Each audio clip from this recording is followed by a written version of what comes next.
मंगलम भगवान विष्णु, मंगलम गरुड़ध्वजा, मंगलम पुंडरीकाक्षं, मंगलाय तनो हरि। राधे राधे मेरे प्यारे भाइयों बहनों माताओं व बंधुओं, संस्कार की बातें चैनल में आपका स्वागत है। बंधुओं, आज कार्तिक मास गुरुवार के दिन मैं आपको सुना रही हूँ भगवान विष्णु की कथा। बंधुओं, कार्तिक मास और गुरुवार दोनों ही भगवान विष्णु को अति प्रिय हैं। यदि आप भगवान विष्णु की प्रसन्नता पाना चाहते हैं और चाहते हैं कि भगवान विष्णु आपकी हर मनोकामना पूरी करें, तो कार्तिक मास में गुरुवार के दिन भगवान विष्णु की इस कथा को अवश्य सुनें। कथा को सुनने के बाद कमेंट बॉक्स में जय विष्णु भगवान लिखना ना भूलें।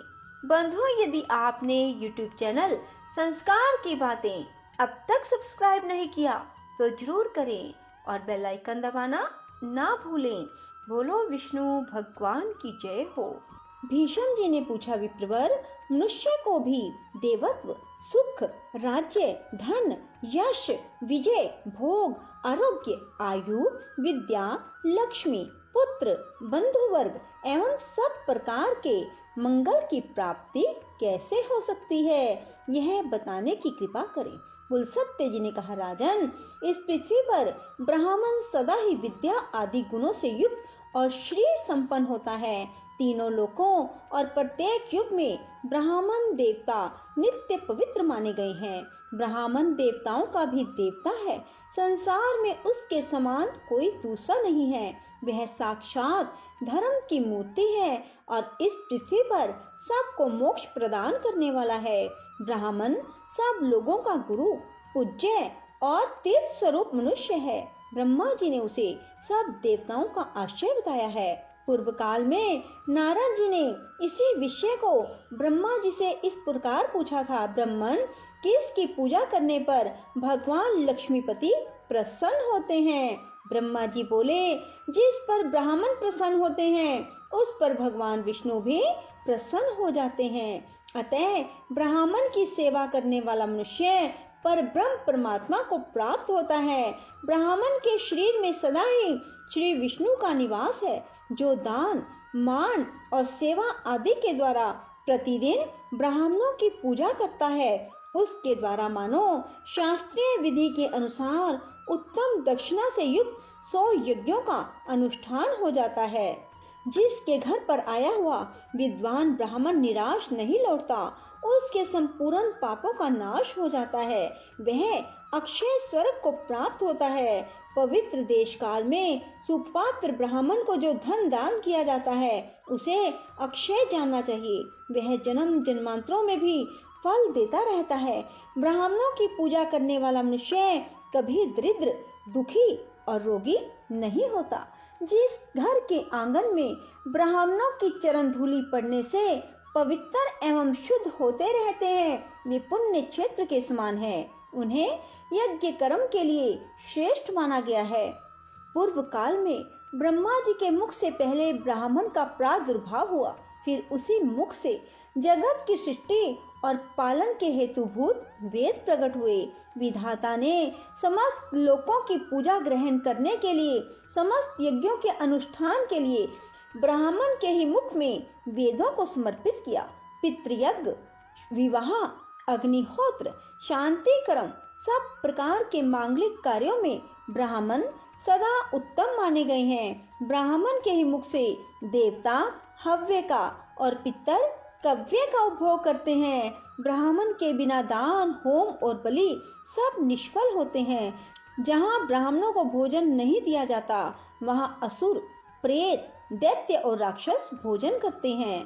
दान, होम आदि में ब्राह्मण को बुलाकर उन्हीं से सब कर्म कराना चाहिए। उत्तम देश काल में उत्तम पात्र को दिया हुआ दान लाख गुना अधिक फलदायक होता है। ब्राह्मण को देखकर श्रद्धा पूर्वक उसको प्रणाम करना चाहिए। उसके आशीर्वाद से मनुष्य की आयु बढ़ती है, वह चिरंजीवी होता है।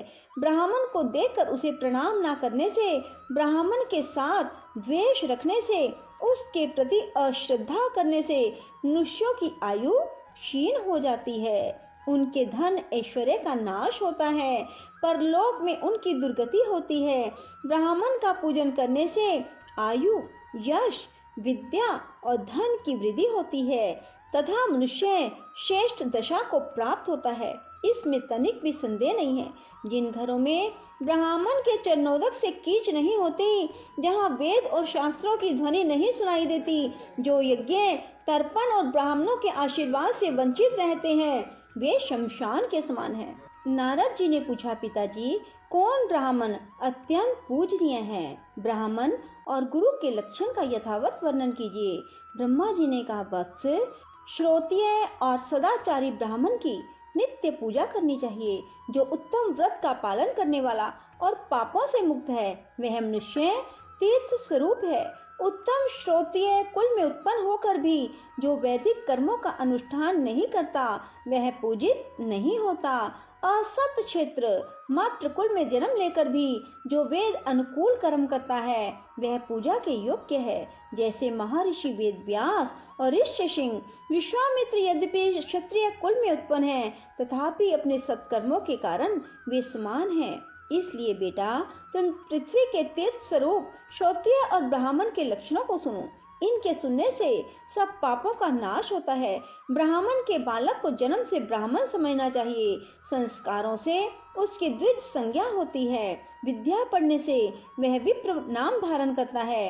इस प्रकार जन्म, संस्कार और विद्या, इन तीनों से युक्त होना क्षत्रिय का लक्षण है। जो विद्या, मंत्र, वेदों से शुद्ध होकर तीर्थ स्नान आदि के कारण भी पवित्र हो गया है, वह ब्राह्मण परम पूजनीय माना गया है। जो सदा भगवान श्री नारायण में भक्ति रखता है, जिसका अंतःकरण शुद्ध है, जिसने अपनी इंद्रियों और क्रोध को जीत लिया है, जो सब लोगों के प्रति समान भाव रखता है, जिसके हृदय में गुरु, देवता, अतिथि के प्रति भक्ति है, जो माता पिता की सेवा में लगा रहता है, जिसका मन प्राय स्त्री में कभी सुख का अनुभव नहीं करता, जो सदा पुराणों की कथा कहता है और धार्मिक उपाख्यानों का प्रसार करता है, उस ब्राह्मण के दर्शन से प्रतिदिन अश्वमेध आदि यज्ञों का फल प्राप्त होता है। जो प्रतिदिन स्नान, ब्राह्मणों का पूजन, नाना प्रकार के व्रतों का अनुष्ठान करने से पवित्र हो गया है,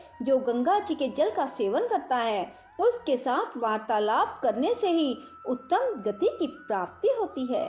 जो शत्रु और मित्र दोनों के प्रति दया भाव रखता है, सब लोगों के साथ समता का बर्ताव करता है, दूसरे का धन जंगल में पड़ा हुआ तिनका भी नहीं चुराता, काम और क्रोध आदि दोषों से मुक्त है, जो इंद्रियों के वश में नहीं होता, यजुर्वेद में वर्णित चतुर्वेदमयी शुद्ध 24 अक्षरों से युक्त त्रिपदा गायत्री का प्रतिदिन जप करता है, उसके भेदों को जानता है, वह ब्रह्म पद को प्राप्त होता है। पिताजी, गायत्री का क्या लक्षण है? उसके प्रत्येक अक्षर में कौन सा गुण है? उसकी कुक्षी, चरण, गोत्र का क्या निर्णय है? इस बात को स्पष्ट रूप से बताइए।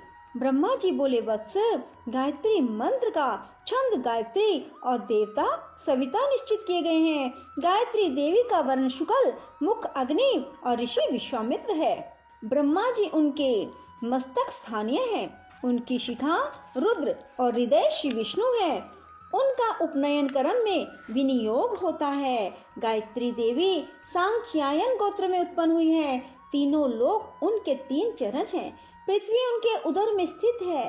पैर से लेकर मस्तक तक शरीर के 24 स्थानों में गायत्री के 24 अक्षरों का न्यास करके द्विज ब्रह्मलोक को प्राप्त होता है। प्रत्येक अक्षर के देवता का ज्ञान प्राप्त करने से विष्णु का सायुज्य मिलता है।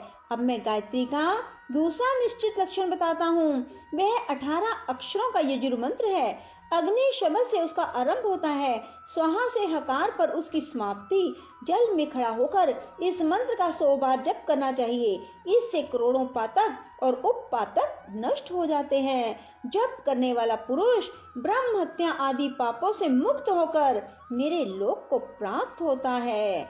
बोलो विष्णु भगवान की जय हो। राधे राधे, जय श्री कृष्णा। बंधुओं, यदि आपको हमारी वीडियो पसंद आए तो इसे लाइक करें और शेयर भी जरूर करें। धन्यवाद।